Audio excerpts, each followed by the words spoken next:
The first time I ever experienced the culture of ableism was when I was 9 years old. I was in grade 4. I had wanted to sit with one of the coolest girls in class and she had agreed to do so. I went home very excited and delighted at the prospect of making new friends. However, the very next day, she came up to me and said that she didn't want to sit with me anymore because I was weird. I was labeled weird from then on. I did not know in that moment that what I was going through was much more widespread than it actually was. I did not know in that moment that I was so much more than that humiliating moment. My name is Ananya Nakra. I am currently 21 years old and I was diagnosed with profound hearing loss at the age of 18 months and I got my cochlear implant surgery at the age of 2.5 years. Now in the hearing impaired community, getting a cochlear implant at the age of 2.5 years is quite late because the development of the neural plasticity of the brain has already begun to pass. Now in the time that it has taken me to introduce myself, let's say about a minute or so, right? About 267 babies were born. That's a huge number for 1 minute. Furthermore, about 34 million children currently live with hearing loss. Finally, about 1.5 billion people worldwide live with hearing loss, ranging from mild to moderate to severe to profound hearing loss. Now, at mild hearing loss, you may have difficulties hearing the alarm clock ring, perhaps. And at moderate hearing loss, you might have difficulties hearing people speak around you, speech in general. And at severe hearing loss, you might not be able to hear a vehicle passing by. And at profound hearing loss, you may not even be able to hear a plane take off. It is emphasized that people with severe and profound hearing loss should get their cochlear implant surgeries done as soon as possible, followed by therapy, because this is the only piece of technology that can help us live a life full of sound. Now that I've been talking about cochlear implants so much, for those of you that don't know what it is a device that is surgically inserted just in the area outside the brain. It is a device that acts as the cochlea of the inner ear and it converts the sounds received from the environment into chemical impulses and sends it into the brain, which then processes it as sounds.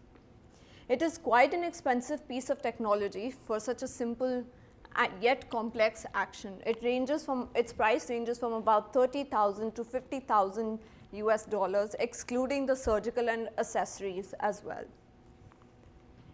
Again, this is such an important piece of technology that thousands of people don't have access to as yet, and unfortunately, these people lie in the severe to profound hearing loss range.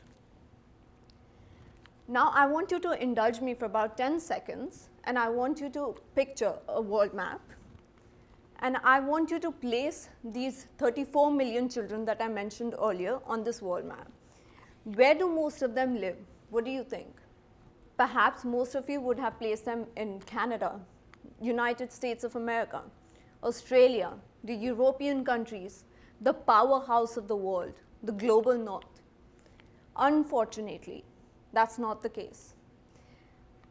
More than 80% of the hearing impaired individuals live in the low to middle income countries. They live in the countries marked in red, the countries that are in the Middle East, the South Asian countries such as India, where I'm from, countries like Malaysia, and so on. These countries have economies that are half the size of the countries lying in the global north. The powerhouses of the country have budgets way more than the budgets accrued to these countries. How do you expect people, the common people living in these countries in the global south, to afford technologies when there is no help from the bureaucratic institutions themselves?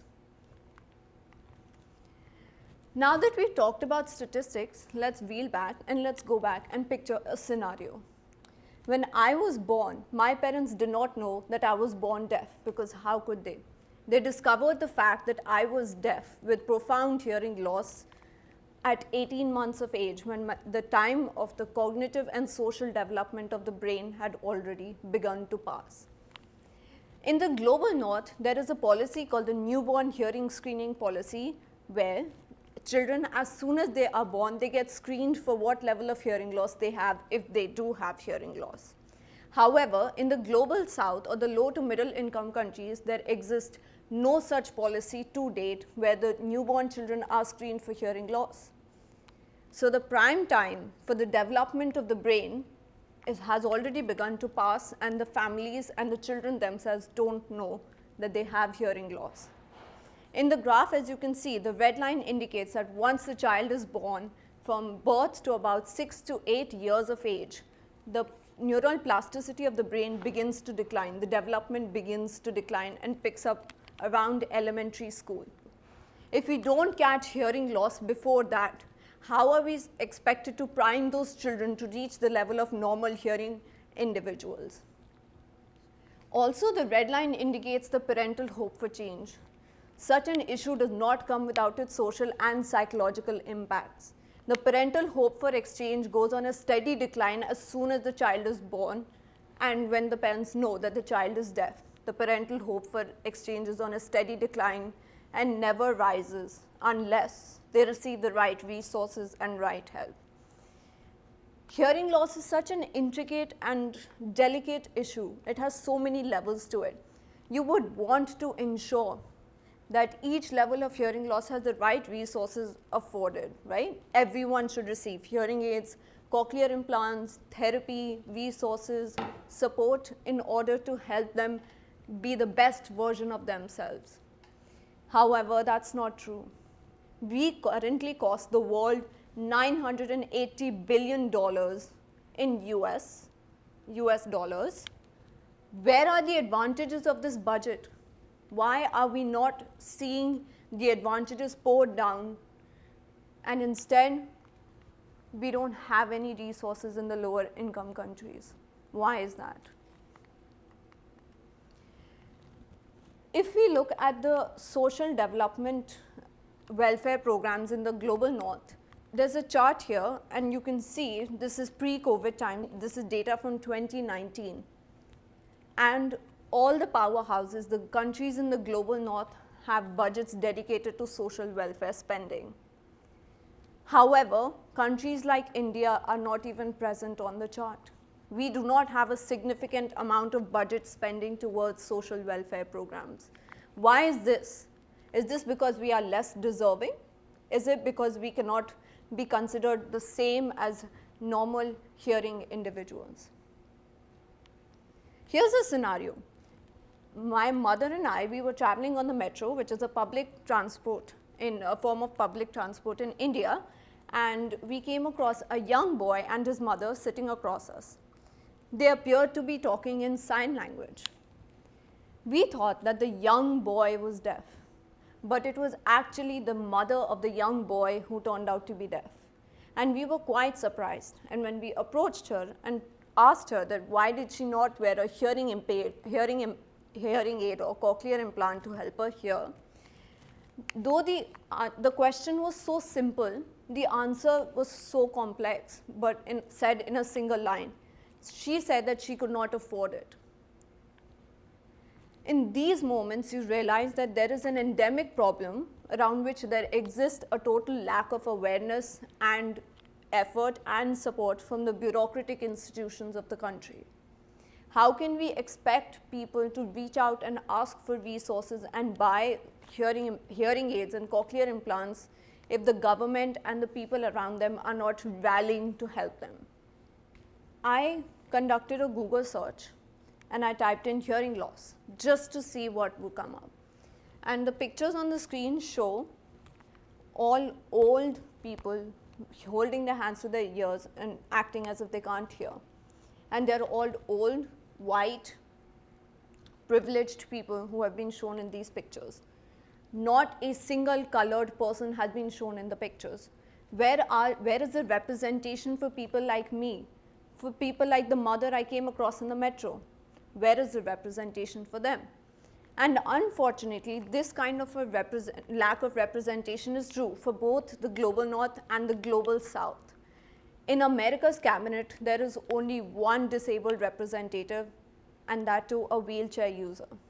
Where are the rest of the disabled community in terms of representation if we cannot approach our bureaucratic institutions, the people that we elect to represent us and shape our lives as we know it?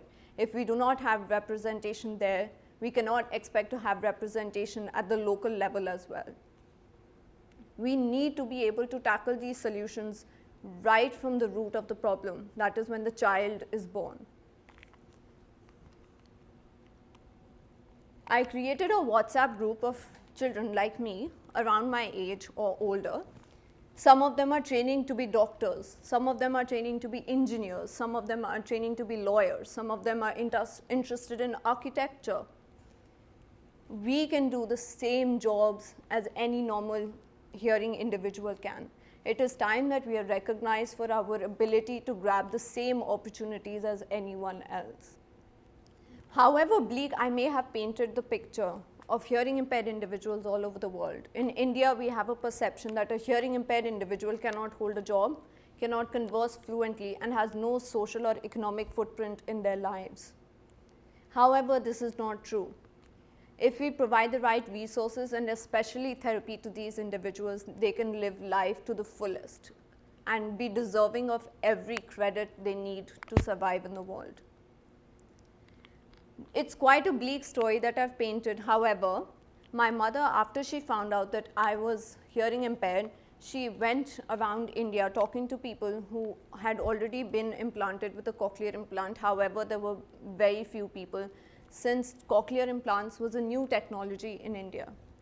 And coming from a very spiritual country like India, there is still to date people who approach my mother and say that we cannot get our children fitted with cochlear implants because this is God's plan. They rather pray to God and let their child be deaf rather than get them implanted with such a powerful technology that can help change their lives. It is important that we quell this fear of science. It is important that we spread awareness about this technology. It can genuinely reach the root level and eradicate this generational problem. My mother, after she found out I was deaf, she flew me to Los Angeles and we went to UCLA and we got my therapy done from there. And after that, when she came back to the country and she saw the poor conditions, the poor therapy options available, absolute lack of support, resources and awareness, she decided that she wanted to go into this stream.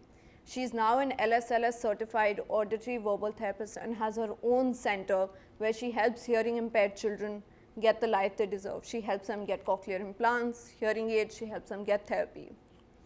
There are individuals out there who are willing to help us. There are individuals who are willing to spread awareness if we let them. The more we talk about this, the more we change lives. Thank you.